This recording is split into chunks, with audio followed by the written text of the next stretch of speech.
Welcome to episode 148 of The Numbers Game. I'm Jace and I'm here with Nick and Marty. How you going today, fellas? Going well, Jace. Just coming off a little mini break before Christmas. Took Mrs. Vids to a little place called Point Leo in Victoria, which is a lovely little spot. And I saw the dog run around on a couple of acres, and I've never seen the dog as happy, maybe as happy as Cole and Charlie, but the dog was really happy, just running around in every nook and cranny you can get to, chasing rabbits, and makes you realise what dogs are meant to be instead of being in the suburbs. So, yeah, it was good fun. Nick, how are you?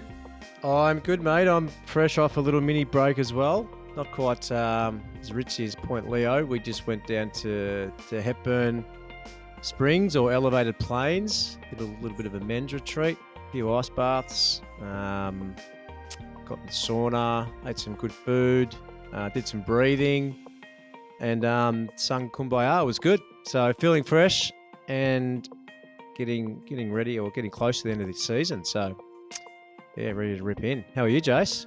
Looking good? I wish looking good, maybe not feeling so good. No, I'm good, mate. Turned 36 over the weekend, and it was also mine and Casey's wedding anniversary, so it was a big one. Case decided to pull out all the stops and, do like a winery and brewery and have mates over and whatnot. So, and like anything that I do, I'm all in. So things escalated, and it was quite a fun Saturday.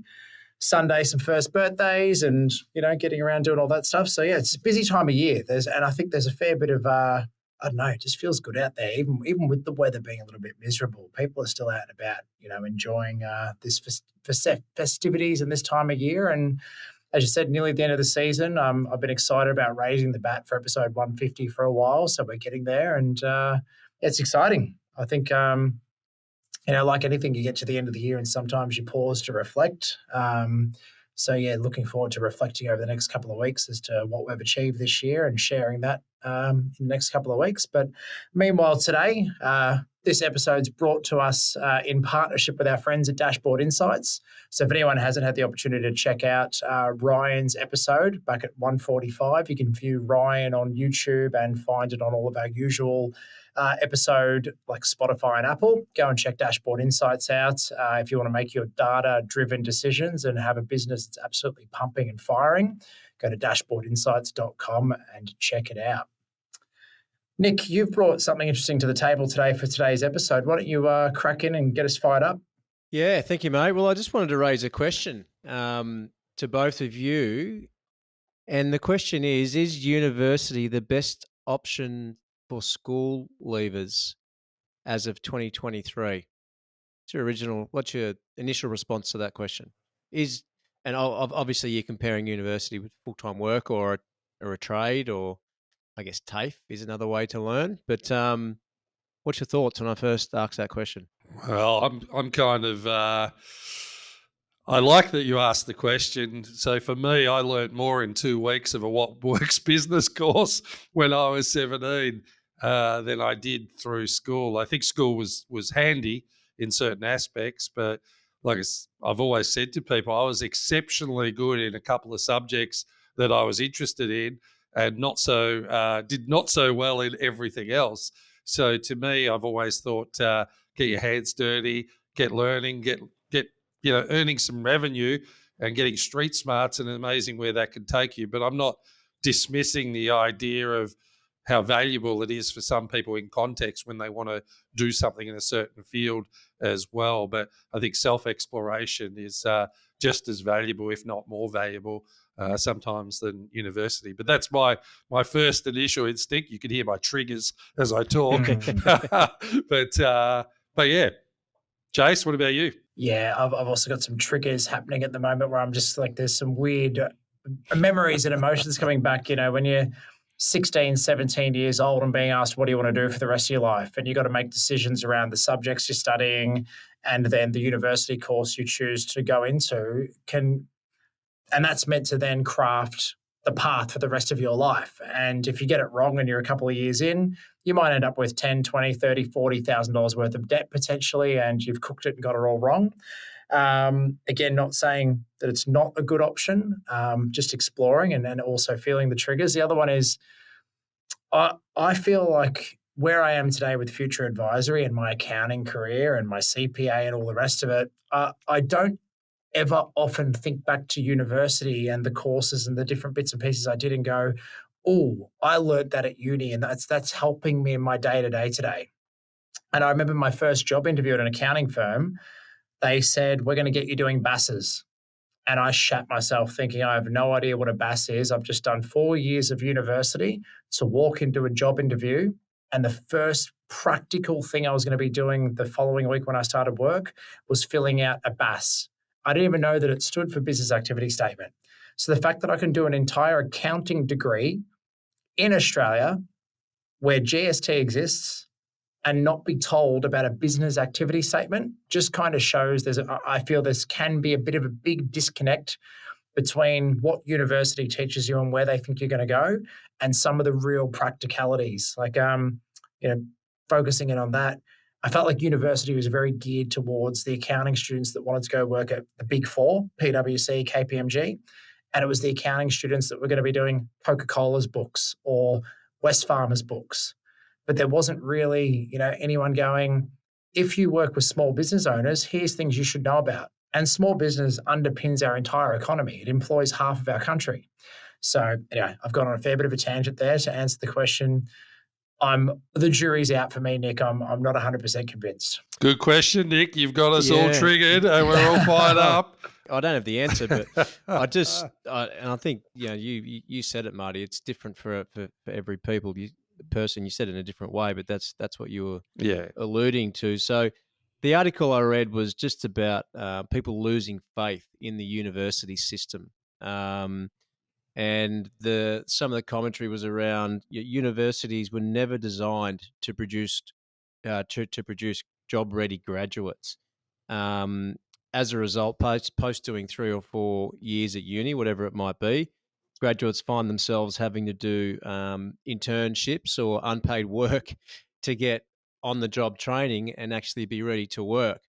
It just got me thinking about my own situation, because for me personally, I only spent a year at uni. I just didn't enjoy it. The course that I did was business, finance, and accounting, and my contact hours were 12 hours a week. That was it. Obviously, there was exams that you needed to study for and whatnot, but I just didn't enjoy it. I ended up working most of the time, part-time, in a couple of different roles because I wanted to earn money. I then did 12 months at uni, then went and got a job, which was in the mortgage broking industry, which I'm still in now, and end up finishing the degree over the next sort of 5 or 6 years part-time. So it just got me thinking about the long-term impact, or how far behind you are from a monetary point of view if you choose to go into university and you don't actually go into the workforce, or you go into a part-time role where you're simply making enough money for ends meet, which is pretty difficult these days. So you think about the average person that comes out of uni or comes out of school at 18, they might take a year off, whatever, but they're in uni by 18, 19. They do 4 years of pretty much earning no money. Now, they might be earning a little bit of money, but they're not really saving any money. Post the 4 years, hopefully they can come out and get a job. If they're in a situation where they can't get a job and they need to do free work or an internship, then they're probably still working just to make ends meet again. A lot of these people, when they come out, and I just think about the law profession, and Jace, you would know this because of case, it takes them a long time to climb the ladder and earn really good money. The other thing that happens when you start to earn decent money is you've got a HECS debt that kicks in that you need to repay. So the government starts to take some of that back. Whereas you think about a young trade now that does an apprenticeship, and granted they don't earn a heap of money at the start of the trade, but these people coming out of their trade are earning 6 figures. They've had 4 years of superannuation going in. They then have the ability, if they've got a trade, to go and start their own business. Some of the best or the most successful business people are trades. So how long does it take the people that went to uni to catch up? The trades have probably got more money behind them because they're saving their savings. So they've got savings. They've got deposit for houses. They might get into houses earlier, which means they get capital growth earlier, as long as they're doing the right thing, versus you see a lot of people in their mid-30s who might have come through a professional service degree and, are trying to get into a house, and now you need a $200,000 deposit. So it just got me thinking about all these things, and it made me wonder, is it the best option? And is it the best option for all types of businesses? Because I think we've always thought about, well, if you want to do this kind of work, you've got to go to uni. Or if you want to do this kind of work, then you become a trade. And you don't need to go to uni because you can do an apprenticeship. And there's always been this smart people and not so smart people. I think that's the way it's always been looked at. And you had to get really good marks to go to uni, otherwise you couldn't get into the degree that you wanted to get into. So where the article was going was talking about getting people into on the job learning ASAP, and then let them upskill through study. So one of the examples they gave was renewable energy. So that is obviously going to become a big part of our curriculum, but there'll be people coming out of school that will want to be working in renewable energy. So the example it gave was, you go in, you get on the ground training, you start an apprenticeship in renewable energy, and then post your apprenticeship, which might be 3 or 4 years, you can then go and do a master's in engineering, hypothetically. And you can take your time to do that master's because you're earning money, you're on the job, and you're learning. And then I thought about, to go one step further, the issue of skilled labour in this country. So is that a way to bring more people into skilled jobs, train them quicker, versus what we're trying to do at the moment, which is rely on immigration to bring skilled labour in? And just this snowball effect of all the advantages that would, in my opinion, all the advantages that would come with having people go straight into roles and learning on the job. And maybe it's a 1-year uni course in law. Maybe it's a 1-year uni course in accounting, Jace. And then you're straight in, and then you do certain things, and then you continuously learn. Because even when you finish your degree, you've still got to learn. I've still got to do 40 hours a year to keep my financial planning certificate so I can give financial advice. So you would both know the learning actually never stops. You start working and you finish your degree, but the learning never stops. So why spend 4 years at uni in most cases to learn a lot of theory that doesn't then become practical until you get on the job, is when you actually learn how to do the job. And that won't be for all industries. Obviously I get medical, and there's some industries where it's probably not applicable. But I think in a lot of industries like accounting, you could probably do or learn more on the job, earn money while you're doing it, and then upskill at your leisure or what your employer requires to provide service to a client. Real-time experience counts for everything. And and it's all attitudinal as well with people. Yeah, I've seen a lot of educated failures. I've seen a lot of failures in various different forms, but it's how you apply yourself. And I think working in the trenches, regardless of where your interest lies and what profession you want to take, would be hugely advantageous, particularly now with so much information that you can get digitally as you progress your career. I think it's a hand-in-hand thing. I've seen so many people over the journey say, I've got to go and learn this or get a certificate in this, but they're not applying what they know already. And they're always jumping to the next certificate before they're taking action. So I like what you said about actually getting someone in a role as early as possible, regardless of the work, but getting in the industry they want and then learning in real time and developing. I mean, in our family tradition, all the kids, nieces and nephews, are working by the age of 15. That's not to say they're not going to school, right? They're going to school still, but they're working because they're contributing to society. They're learning things as they go. And by the time they're 18, they're actually making better decisions as to where they want to progress. Huge advantage. And I think that's something that we need to be able to embrace, and we can make better decisions off it as individuals. We can contribute. And I know, being in business as we all do, you are learning every day. There is not a day that I don't learn something and apply it. It's great way to live. to Jace's point, think back to when you were 18 and you're making a decision at age 18 to go into a career that you've never done before. You think you know what it is, but do you really know what it is? And you're committing to also racking up a big debt the minute you go to university at age 18. So I don't know. I've never really thought about it too deeply until I read this article. And to me, it sounds bonkers when You you got a think gun about to it. your head. You really have. It's Because crazy. you're forced, oh, you got good marks, you should make the decision, you should go into uni. Some people might take a year off and go traveling, but you don't come back any smarter about the profession that you want to do. We should let them test it out. Yeah, I'm sure there was data in there at that article as well, Nick. But the amount of tax returns I've done over the last 10 years, where I onboard a new client, meet them and say good day, and I'm like, oh, you got a help debt or a hex debt, depending on how old you are and what it was called in your day. And they go, oh yeah, I never ended up using it. I finished after 1, 2, 3 years, and I got a job doing this instead. And like, there is so many people I've met doing their tax return that ended up not doing. Casey was an example. She actually studied primary school or high school education. She was a qualified school teacher from university, finished her teaching degree, and then went to share. And that it wasn't until the end of the degree that you do your placement and you go out there and see what it's like to actually be a teacher.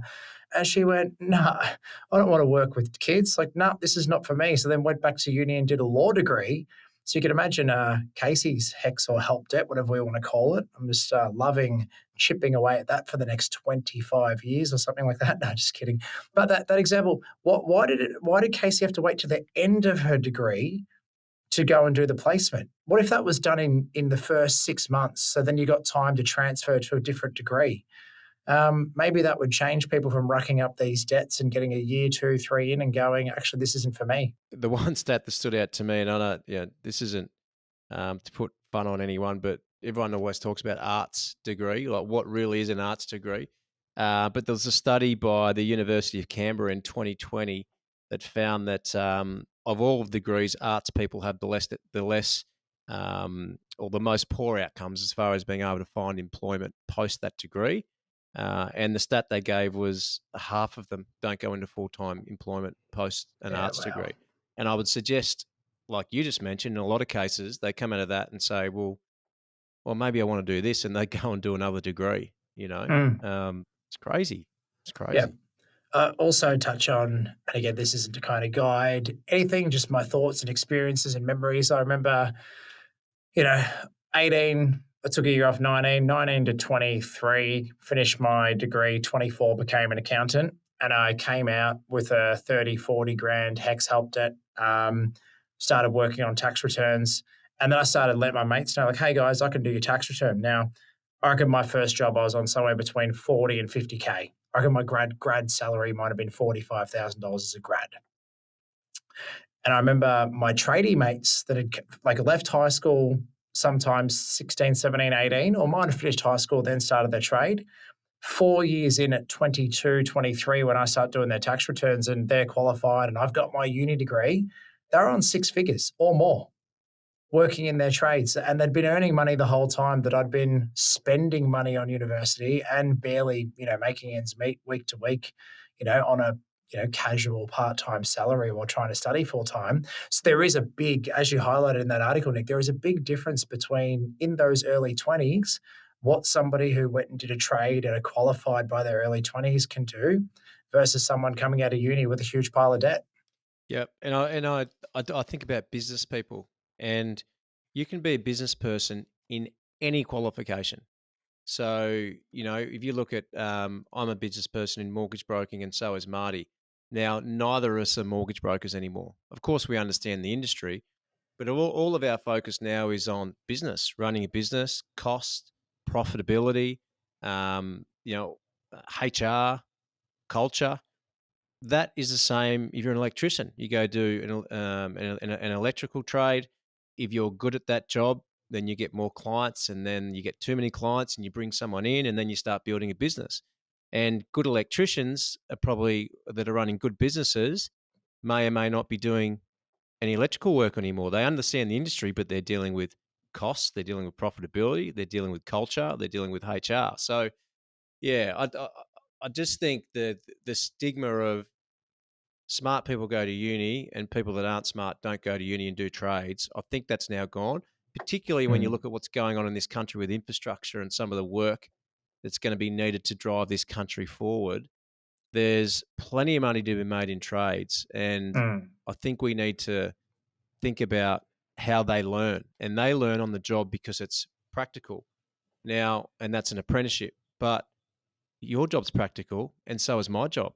yeah. You don't even need a uni degree to be a mortgage broker.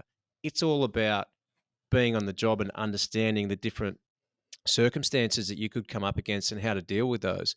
And the only way you learn that is on the job. Mm, So I think we need to think about, after reading that, how are we training people? Let's get them yeah. earning money. Let's get them to work, fixes the labour shortage, and gets them, not just earning income, but building wealth at an earlier age. Yeah, I've definitely seen some great accountants come through the non-traditional pathway as well, where they got a job, they were doing admin potentially, then they went, hey, maybe I'll try bookkeeping, and they do their zero certification, or they do through TAFE, do some kind of bookkeeping and admin course, and then upskill into an accounting diploma.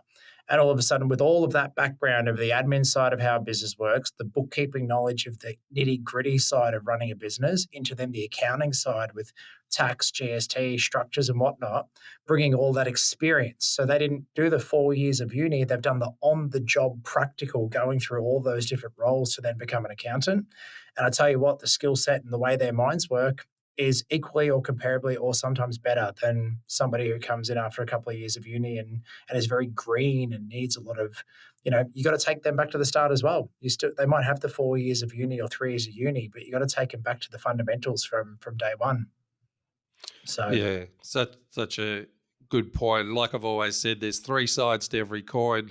You go tradie, profession, but at the end of the day, you got to back yourself. And I just think that if you were to approach, accountancy practice and say, I want to work, I want to work, I want to learn, um, they will support you if that's your interest and passion. The same with mortgage broking. And there's lots of industries out there that you can do that in trades. And I know even my nephew, he works for an air conditioning company, which I feel like, one day, I don't know, he might be 10 years off, might be 7 years off, but he'll be able to expand into his own business one day.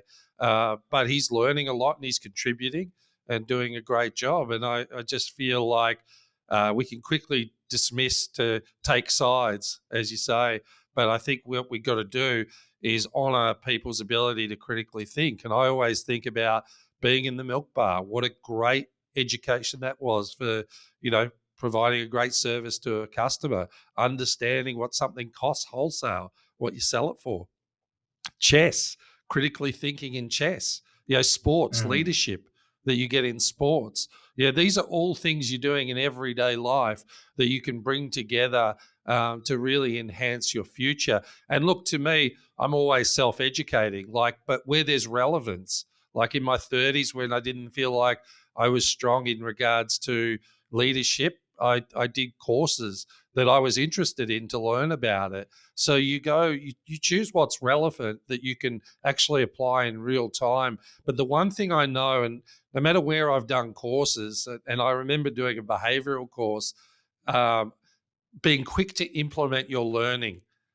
People get afraid when they learn something and lose momentum off the learning. So as soon as you learn something, same as when you read a book or hear a podcast and you pick up something really great in it, apply it right away because it integrates the learning. And if you can continue to do that, you keep continuing to expand your horizons and executing your knowledge in real time. And then that becomes experience.